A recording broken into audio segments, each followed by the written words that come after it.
Le vendredi 30 janvier 1806, Rabbi Nachman avait décidé de voyager en l'honneur du Shabbat Shira.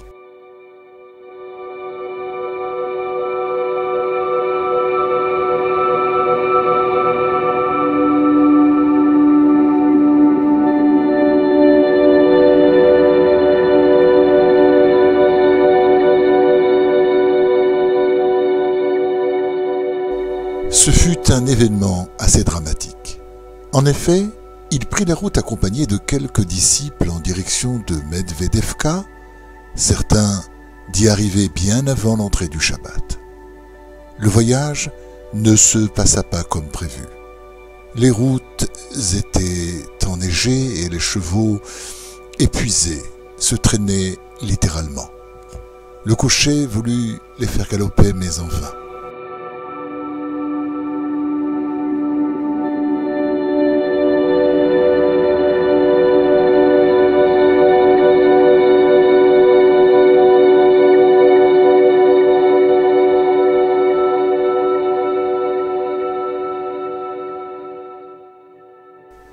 Vers le crépuscule, les chevaux cheminaient si lentement que Rabbi Nachman se rendit compte qu'il ne pourrait jamais arriver à temps à Medvedevka pour le Shabbat.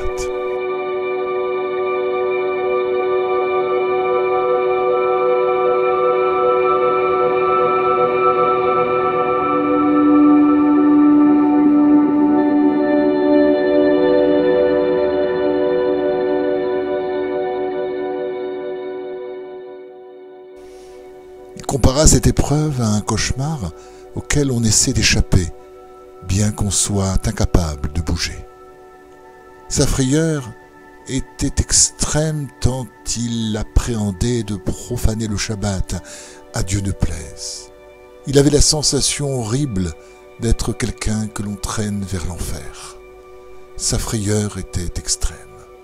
De plus, ce retard avait de graves répercussions, car aussi bien ses disciples de Medvedevka que ceux des villes et villages avoisinants s'étaient déjà rassemblés à l'occasion de ce fameux Shabbat.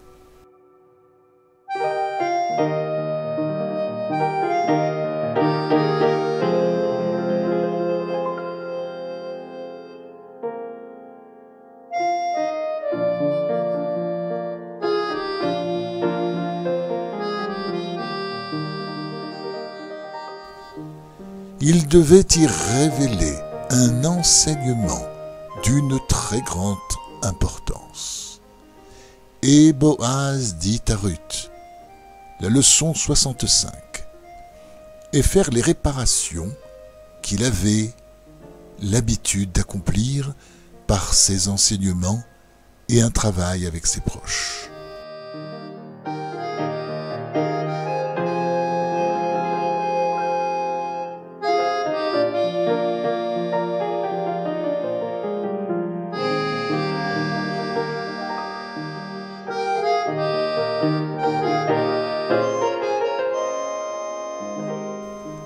Il disait que chaque fois qu'il devait révéler un enseignement devant une assemblée de disciples, un Shabbat ou un jour de fête, il ressentait viscéralement la même crainte et le trouble qui s'empare de tous les Juifs avant l'entrée de Yom Kippour ou au moment d'aller à la synagogue.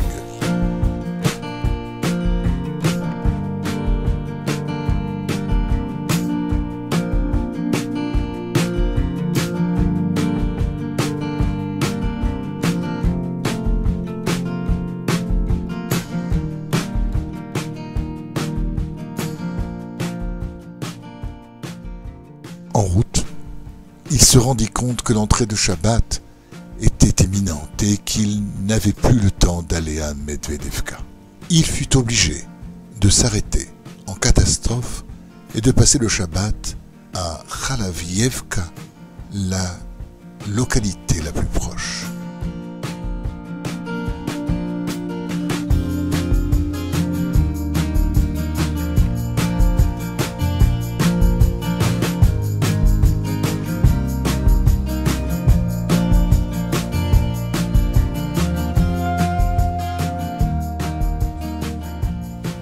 il arriva dans ce petit village quelques minutes seulement avant l'allumage des bougies. Il s'installa, comme il put, avec les gens qui l'accompagnaient, ainsi qu'avec d'autres personnes venues à sa rencontre. Tous s'aperçurent qu'il n'y avait rien à boire ni à manger, pas d'assiette, ni de couvert. Ils s'alimentèrent avec du pain de froment et firent le qui-douche dessus en l'absence d'une coupe de vin.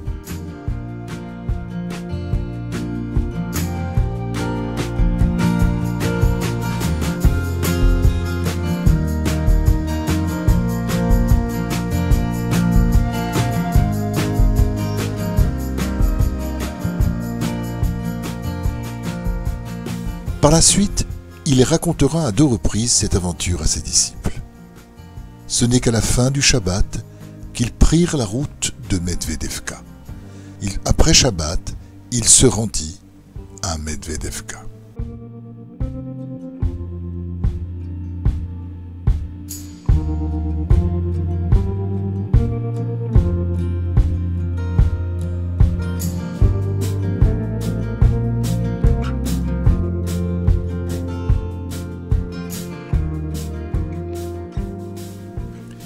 Tout Bishvat tombait ce lundi-là, et ils organisèrent un grand repas en cette occasion. Assis en compagnie de ses disciples, il leur dévoila alors l'enseignement prévu pour le Shabbat précédent. Et Boaz dit à Ruth: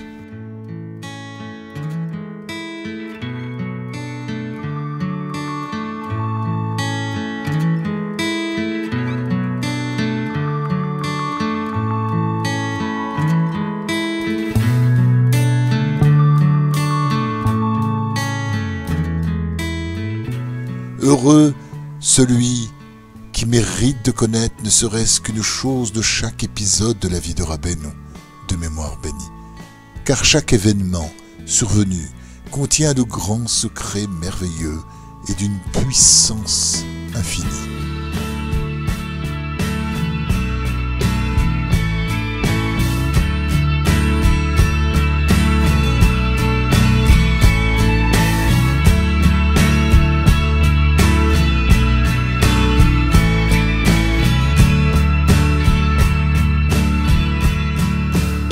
Ce même jour, il révéla un merveilleux enseignement, commençant par « Et Boaz dit à Ruth », qui évoque un champ paré des plus beaux arbres et des plus belles herbes, les âmes saintes qui poussent, et du maître du champ qui soigne ses âmes et doit endurer des souffrances pour les rectifier.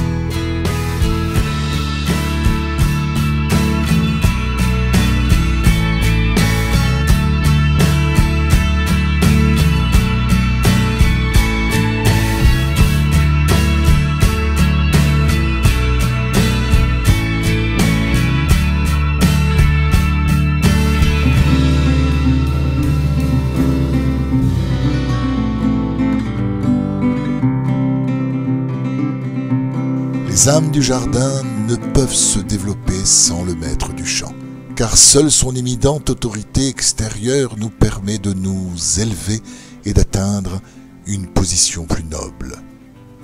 De plus, le tzaddik est une sorte de miroir spirituel qui permet de jauger le niveau auquel on a accédé.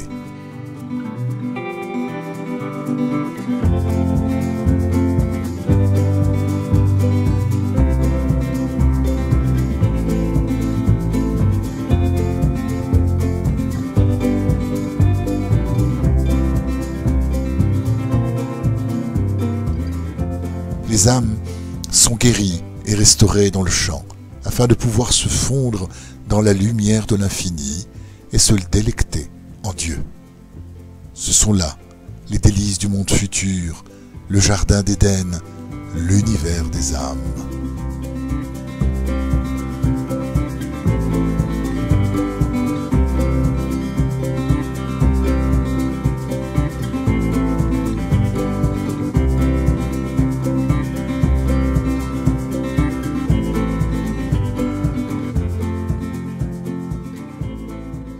Pour la première fois, Rabbi Nachman faisait directement allusion à son rôle consistant à rectifier les âmes et plus particulièrement celle des défunts. Par la suite, cela contribua grandement à son installation à Oman.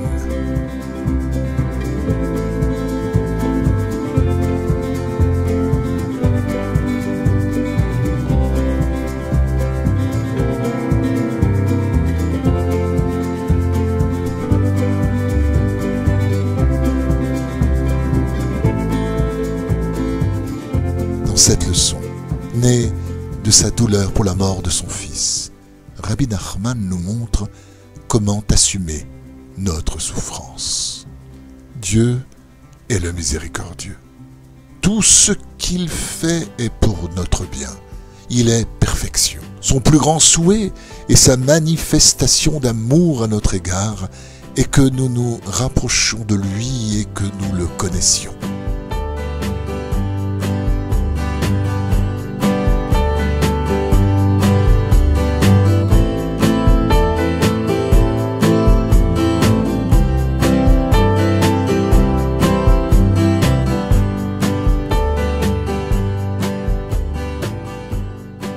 Mais nous ressemblons à des enfants qui refusent de grandir. Nous ne voulons pas renoncer aux facilités de l'enfance, ni au matérialisme pour nous accomplir et assumer notre maturité, la vie de l'esprit.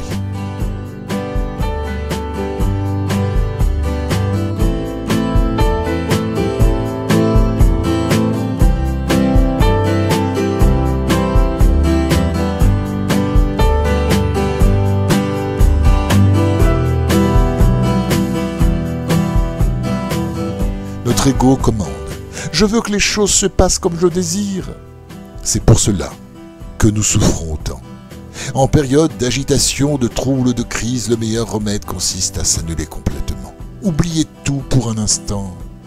Attachez votre cœur à la lumière infinie pour fondre votre esprit dans le but de la vie qui n'est que bonté et perfection.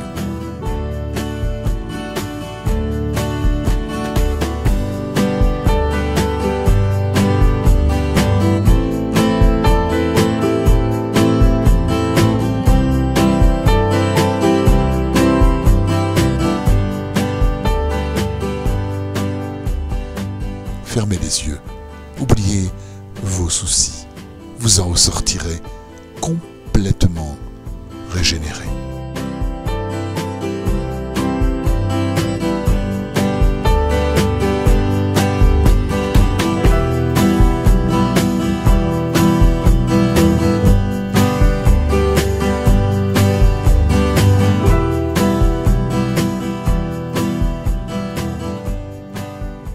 La douleur et la souffrance peuvent être imposées aux tzaddik. Pour les juifs de toute sa génération, il expie leurs fautes, les sauve dans ce monde et leur est grandement bénéfique dans le monde futur. L'homme doit subir un lot de souffrances pour accéder à la perfection. Il doit être puni pour ses défauts, sa méchanceté et ses fautes.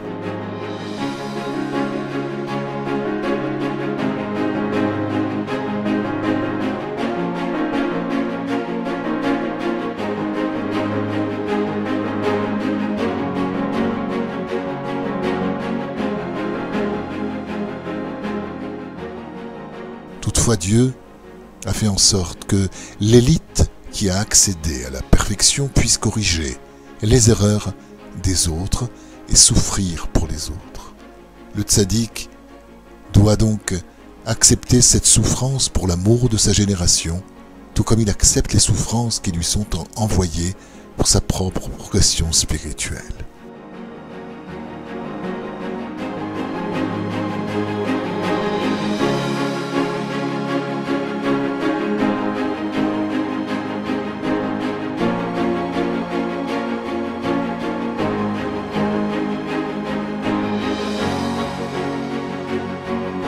Il est par conséquent en mesure de rectifier non seulement les fautes commises par sa génération, mais aussi tous les dommages spirituels causés depuis la création du monde.